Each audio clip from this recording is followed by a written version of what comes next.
تو ان لوگوں کو پی ٹی ایم کو انڈین ایجنسی را اور جو افغانستان کی ایجنسی ہے NDS، یہ مل کر یہ دونوں استعمال کرنے کی کوشش کر رہے ہیں، اور ان کا مقصد یہ ہے کہ پاکستان کو بدنام کیا جائے اور دنیا بھر کے سامنے پاکستان کا جو امیج ہے اور اس طریقے سے پیش کیا جائے کہ FATF کی جو ایک اجلاس ہے اس میں پھر ہم ثابت کریں کہ پاکستان کو بلیک لسٹ کیا جائے، اور پاکستان جو ہے یہ اپنے لوگوں کے خلاف یہ طاقت کا استعمال کرتا ہے اور اپنے لوگوں کے خلاف دہشت گردی کرتا ہے۔ اس حوالے سے یہ لوگ ایکٹیو ہیں۔ اور آپ کو یاد ہوگا کہ آصف غفور صاحب کی وہ پریس کانفرنس بھی آپ کو یاد ہوگی، جس میں انہوں نے بالکل کھل کر ہر چیز کے وضاحت کے ساتھ پیش کی تھی کہ ان کو کون کون فنڈنگ کرتا ہے، کون ان کے پیچھے ہے، اور را اور جو NDS ہے یہ کس طریقے سے PTM کو سپورٹ کرتے ہیں، ان کو فنڈ کرتے ہیں، اور پھر یہ پاکستان میں ریاستی اداروں کے خلاف جلسے کرتے ہیں، جلوس کرتے ہیں اور ایک ریلیاں کرتے ہیں۔ آپ کو یاد ہوگا کہ آصف غفور صاحب نے یہ بھی کہا تھا کہ قندھار کے سفارت خانے میں ان کی ملاقاتیں ہوتی ہیں، وہاں سے ان کو پیسہ ملتا ہے، اور پھر جا کے یہ پاکستان میں آ کر یہ بڑے بڑے جلسے کرتے ہیں اور پھر پاکستان کے خلاف ایک سازش کرتے ہیں۔ اس کے ساتھ ساتھ اگر آپ دیکھیں تو جتنے بھی نان سٹیٹ ایکٹرز ہیں اس کے حوالے سے امریکہ کو دیکھ لیں، برطانیہ کو دیکھ لیں، اور آپ وائس آف امریکہ کو خاص طور پر دیکھیں کہ سب سے زیادہ یہ ان لوگوں کو سپورٹ کرتے ہیں، ان لوگوں کو پروموٹ کرتے ہیں، اور ان کے جتنے بھی جلسے جلوس ہوتے ہیں آپ کو یہ BBC اس کو کور کرتا ہوا آپ کو دکھائی دیتا ہے، وائس آف امریکہ اس کو کور کرتا ہوا دکھائی دیتا ہے۔ اور ان کا جو اصل مقصد کیا ہے؟ اصل مقصد صرف ان کا یہ ہے کہ پاکستان کے اداروں کو بدنام کیا جائے اور پاکستان کے اداروں کے خلاف ایک مہم لانچ کی جائے۔ حالانکہ اصل حقائق اس کے کچھ برعکس ہیں۔ آپ کو یاد ہوگا کہ آصف غفور صاحب نے بڑی ڈیٹیل کے ساتھ میڈیا کو بتایا تھا کہ آرمی چیف صاحب نے اور ہم نے مل کر منظور پشتین صاحب کو کئی مرتبہ کہا ہے کہ آپ آئیں، ہمارے ساتھ بیٹھیں، آپ کے جو تحفظات ہیں ہم سننے کو تیار ہیں، لیکن آپ یہ ان تحفظات پر بات نہیں کرتے، ان اقدامات پر بات نہیں کرتے، اور ایک ٹیبل پر بیٹھ کر معاملات کو حل کرنے کی کوشش نہیں کرتے۔ لیکن جب آپ کے اداروں کے پاس یہ ثبوت ہوں کہ آپ کو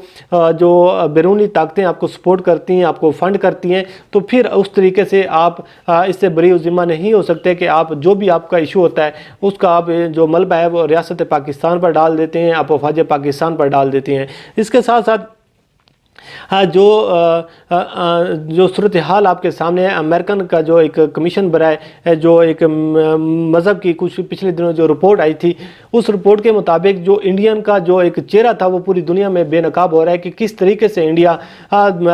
دنیا بھر کے مسلمانوں پر ظلم و ستم کرنے کی کوشش کر رہا ہے۔ اس میں آپ مقبوضہ کشمیر کو دیکھ لیں، پاکستان کے حوالے سے دیکھ لیں، اور پراکسی وار کے حوالے سے جو انڈیا کا جو چہرہ ہے، جو مودی کا جو چہرہ ہے، یہ اب کھل کر سامنے آیا ہے۔ اب اس طریقے سے افغانستان اور انڈیا جو ہے یہ مل کر دونوں پاکستان کو بدنام کرنے کی کوشش کر رہے ہیں۔ اور جو PTM ہے ان کا سب سے بڑا مسئلہ یہ ہے کہ جب نقیب اللہ نقیب کا ایشو بنا تو انہوں نے اس کو پشتون فیملی کے ساتھ اس کو اٹیچ کرنا شروع کر دیا، اور انہوں نے کہا کہ یہ پشتون فیملی پر یہ حملہ ہے، اور اس کو ایک لسانیت کا لبادہ اڑنے کی یہ لوگ کوشش کرتی ہیں۔ لیکن منظور پشتین کو، محسن داوڑ، منظور پشتین، علی وزیر، جتنے بھی یہ لوگ ہیں، جب ان پر بات کی جاتی ہے کہ آپ ٹیبل پر آ کر بات کریں اور ایک مل بیٹھ کر ہم بات کرتے ہیں، آپ کے ایشو کو سننے کی کوشش کرتے ہیں، تو پھر انہی دنوں کوئی نہ کوئی ایک ایسا واقعہ ہو جاتا ہے جس واقعے کی بنا پر پھر ایک مہم لانچ کر دی جاتی ہے۔ تو بھی آپ علی وزیر کے جو کزن ہیں، عارف وزیر کا جو قتل ہوا ہے، اس حوالے سے اگر آپ دیکھیں تو بغیر تحقیقات کے، بغیر ثبوتوں کے پاکستان کے اداروں پر الزام تراشی کرنے کی کوشش کی جا رہی ہے، اور بیرونی طاقتوں کو خوش کرنے کے لیے ایک مرتبہ پھر تیاری کی جا رہی ہے کہ جلسے جلوس کیے جائیں، ریلیاں کی جائیں، اور پاکستان مخالف جو ایک ایکٹیویٹی ہے اس کا آغاز کیا جائے۔ بہرحال آپ بغیر ثبوتوں کے، بغیر تحقیقات کے آپ اپنا غصہ اور بڑاس تو نکال سکتے ہیں، لیکن آپ الزامات کی حد تک جا سکتے ہیں، لیکن لوگوں کو گمراہ نہیں کر سکتے۔ یہ تو آپ کو اچھی طرح اندازہ ہے کہ اس کے پیچھے کون ہے۔ دنیا بھر کے لوگوں کو اس چیز کا اندازہ ہے کہ PTM کے پیچھے کون سی ایسی طاقتیں ہیں جو PTM کو نہیں چاہتی ہیں اور PTM کو استعمال کر کے پاکستان کو نقصان پہنچانا چاہتی ہیں۔ بہرحال اس حوالے سے تحقیقات ضرور ہونی چاہیے۔ اس کے جو مزید اس کے حوالے سے ہمارے اداروں کو یہ اب فیصلہ کرنا چاہیے کہ کیا PTM کو اتنی مہلت مزید ملے گی، کیا یہ ملک دشمن عناصر جو ہیں ان کو اسی طریقے سے مزید مہلت ملتی رہے گی، یا پھر ان کے خلاف کوئی حتمی کارروائی ہوگی کہ دودھ کا دودھ اور پانی کا پانی ہونا چاہیے کہ ان لوگوں کے خلاف حتمی کارروائی ہونی چاہیے کہ کیا یا یہ پاکستان غدار ہیں، ملک غدار ہیں اور پاکستان مخالف ایجنڈے پر کام کر رہے ہیں، یا پھر ان کو وفاداری کا سرٹیفکیٹ دینا چاہیے، کسی نہ کسی ایشو پر آ کر حتمی فیصلہ ہونا چاہیے۔ تو اب بات کر لیتے ہیں جو عارف وزیر کے قتل کے حوالے سے جو ڈراپ سین ہوا ہے، وہ ڈراپ سین یہ ہوا ہے کہ کچھ خبریں یہ بھی آ رہی ہیں کہ ان پر جو نامعلوم افراد کی جانب سے حملہ کیا گیا ہے، یہ حملہ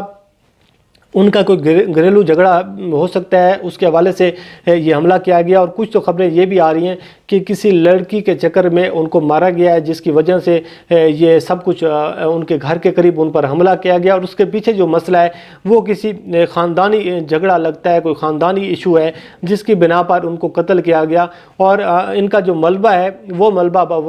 افواج پاکستان پر ڈالنے کی کوشش کی جا رہی ہے۔ لیکن اب سوشل میڈیا پر اور ڈیجیٹل میڈیا پر بہت زیادہ بحث کی جا رہی ہے کہ علی وزیر کے کزن عارف وزیر کے قتل کے پیچھے جو اصل جھگڑا تھا، جو اصل ایشو تھا، وہ ایشو ہے ان کا کوئی خاندانی جھگڑا تھا جس کی بنا پر ان کو قتل کر دیا گیا۔ بہرحال اس کیس کی تحقیقات ضرور ہونی چاہیے،